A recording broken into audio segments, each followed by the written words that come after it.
Hi there, so this is Joe. I just want to give you a quick little follow-up to Lucidchart that a few of us recently discovered that you might find kind of helpful as an educator. So first of all, just as a quick reminder, if you go up to the More tab, you can find Lucidchart. You need to be in Drive, I should mention. So when you're in Drive, you go to the More tab, you find Lucidchart. And when you open up Lucidchart, and it may take a second to load, it's kind of a graphics-intensive website, especially here at 8 o'clock in the morning when all of us are trying to log in.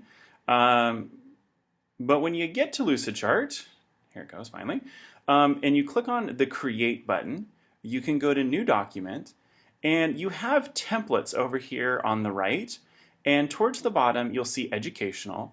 And what you're going to find in these templates are a variety of different things, from basic Venn diagrams to, if you want to do more of a classification type project, like if you're teaching 7th grade life science or 10th grade biology, you might use that.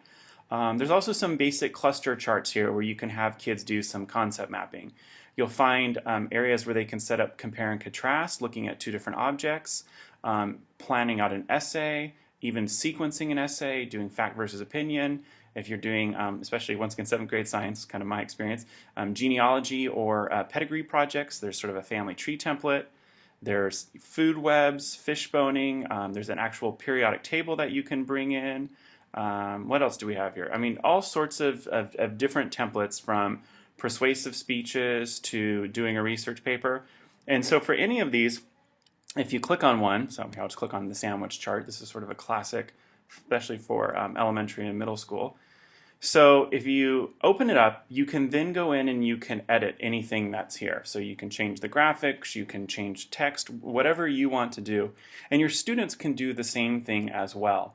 So if you have students that you notice are kind of having trouble getting their concepts or their ideas organized, you can always have them, go into Lucidchart and just create a new document that's blank and sort of start from scratch.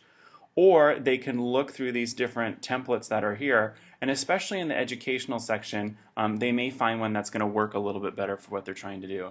So that's just a quick little overview of the educational section of Lucidchart. Let me know if you have any questions.